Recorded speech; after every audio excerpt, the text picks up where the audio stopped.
I didn't know about this. Like, I'd heard something about Jeff Bezos' phone being hacked, not until we went into this preparation for this. I had the details, and I was like, what? How is this not more public? Yeah, so the story is a pretty crazy story. I'm going to have to like jump around a little to give the full context because there's lots of moving parts. It connects to where we were earlier, basically with Jamal. So we met him in May 2018 at the Oslo Freedom Forum. We introduced him to Twitter. We were planning this initiative to monitor disinformation and to, take action on it. And in the middle of those plans, he basically told us, like, send me the proposal, and I'll shop it around to my contacts and see if I can get you funding. And in the middle of that, he gets killed. And we used those techniques that we'd been developing to track the aftermath of the murder. Yeah. So we watched how Saudi Arabia was basically using online narratives to confuse people about what had actually happened, about who Jamal Khashoggi was, who was responsible. And in the midst of that, we were seeing a bunch of stuff that didn't make sense to us at the time. So park that thread and we'll start another thread for a second. There's a tabloid in the US called the National Enquirer. Yeah. You know them? Well, I mean, I know for two reasons. Firstly, I know it is a bit of a shit rag. But also, I know of it from, there was a podcast series I listened to called To Catch and Kill, which is about originally Harvey Weinstein that led to Trump.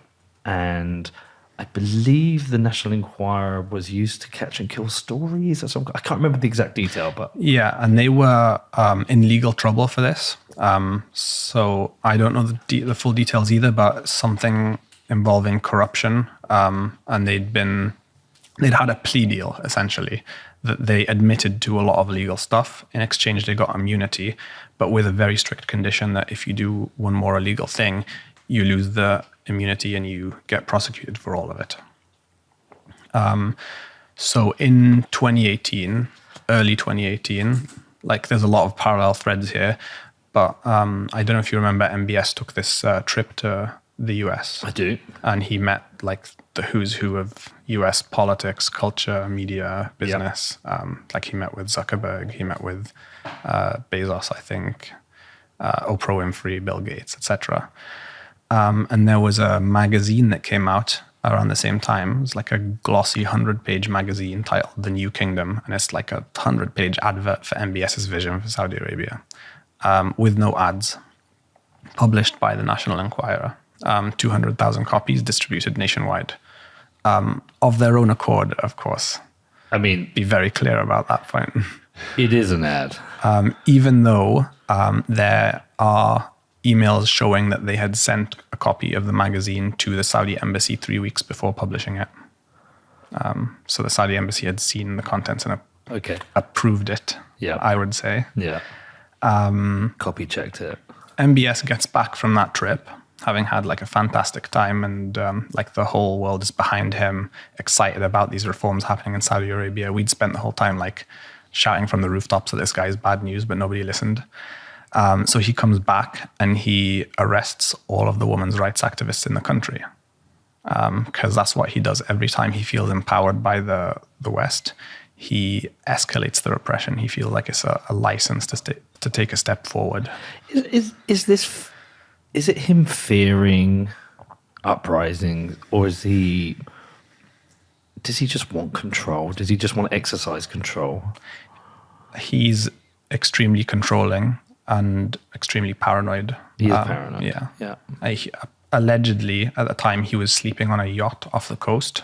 I think that's because he was consolidating his power, and he even feared his own family, like a coup within the family. Wow. So anyway, he gets back and does that purge of all the women's rights activists. This is around the time we're talking to Jamal. He is killed, and then the Washington Post, where he was a columnist, kind of takes up the cause and decides, like, we're not going to let this be forgotten. Someone has to be held accountable for this. And they keep it as a story in the media for weeks. I don't know if you remember that. Like, it was a big thing. And we're seeing these aggressive campaigns online in the Arabic language on Twitter, demonizing Jeff Bezos. Jeff Bezos, like the Jew who controls the Washington Post and Amazon. Because he bought Washington Post. And he's not even Jewish, by the way, but anti-Semitism is how they roll. So they're demonizing him, they're abusing him, calling him slurs, and advocating for a boycott in Saudi Arabia of Amazon because Jeff Bezos is a racist who's against Saudi Arabia and wants to see the country fail, and this proud country will blah, blah, blah, blah, blah, blah, blah.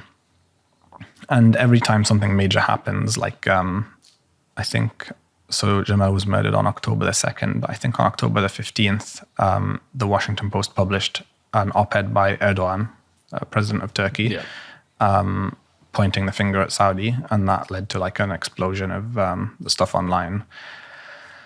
But there were a few surges of activity that we didn't really understand at the time.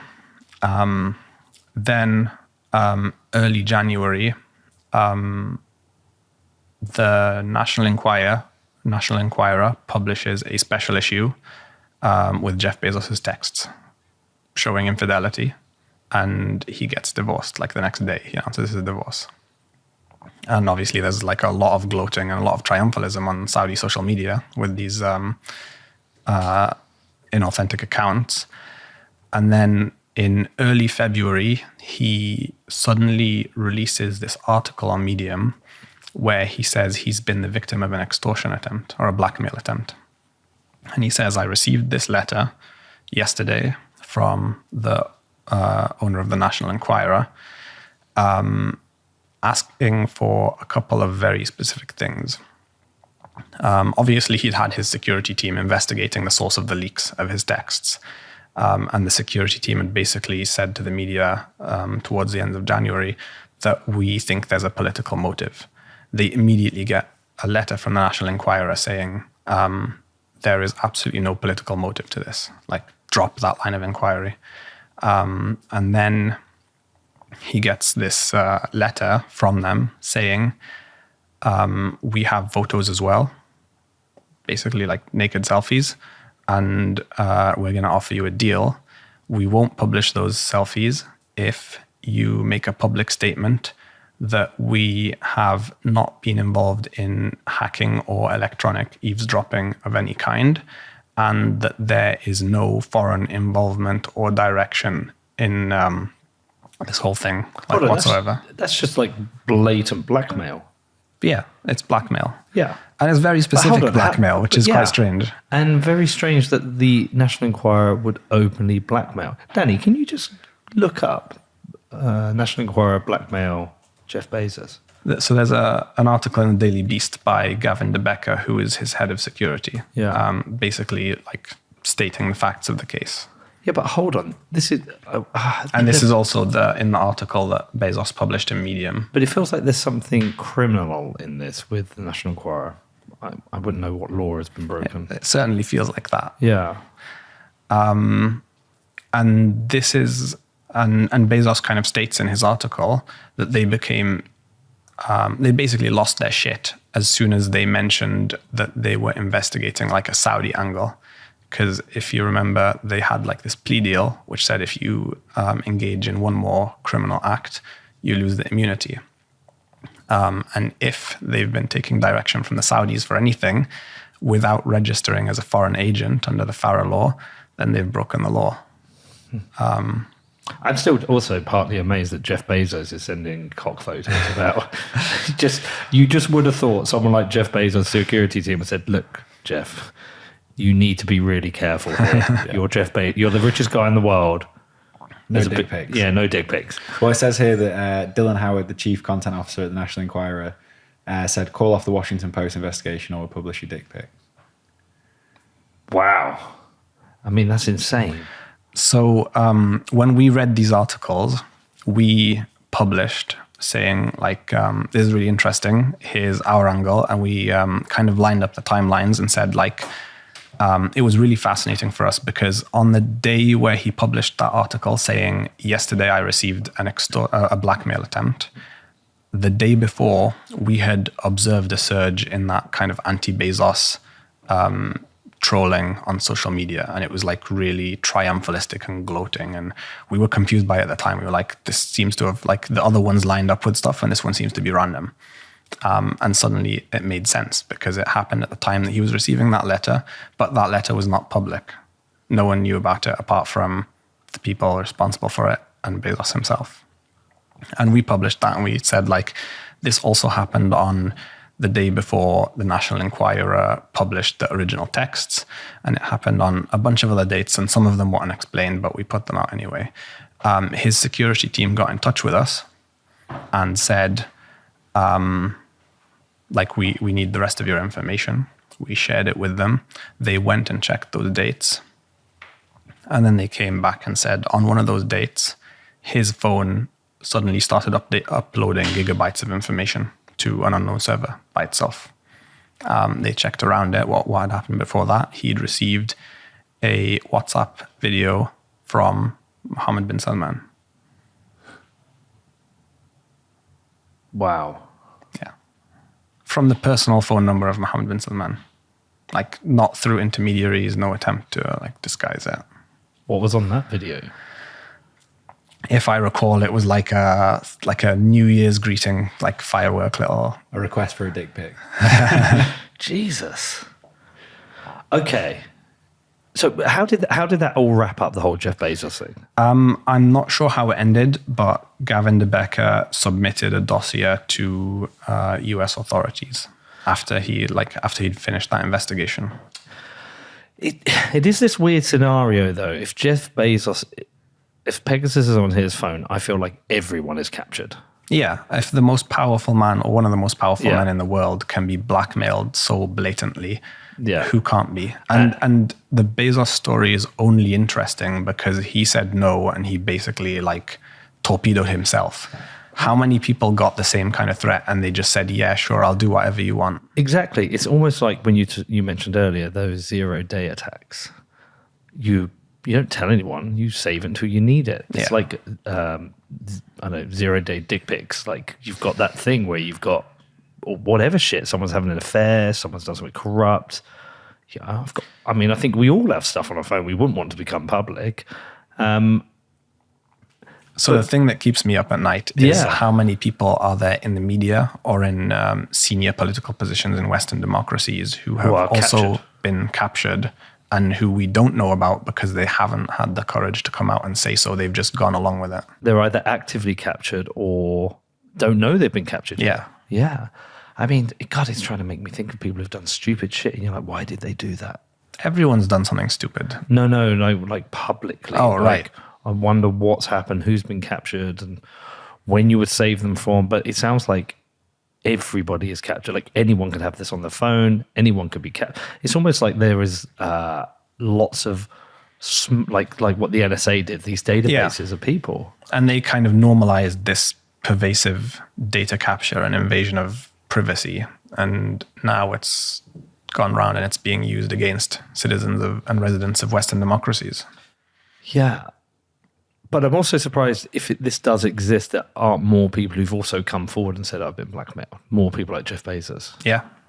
But I guess it has to be at such a serious level where, you've got that marriage of richest guy in the world owning a important national newspaper in the US, which employed the person that Saudi Arabia or MBS allegedly instructed the murder of. Like, there are those connections enough to go, okay, this is worth using now. But they've been so sophisticated in getting this information that the approach to get the National Enquirer to blackmail him seems a very naive execution of it. It's a very strange case. So the National Enquirer were pretty close to Trump. They had like a lot of connections to Trump. The catch and kill the stories. And the guy in charge, David Pecker, had basically been around a lot when MBS made that tour. So there's like a whole constellation of characters who were pretty tight together. And so security, it's really weird because security won't be publicly against this because they're most probably using it. So it's like a new information war. It's like a hidden information war. Yeah. compromising information war. And there hasn't been much particularly strong action taken yet, even though this has reached the highest levels. It was revealed a few years ago that several ministers in the French cabinet had been hacked with Pegasus. I'm not sure if they ever revealed who'd done it, but I think the main culprit was Morocco, the government of Morocco. I'm trying to remember who else high profile. Like, there's obviously loads of activists, loads of journalists. Bad things happen to a lot of them.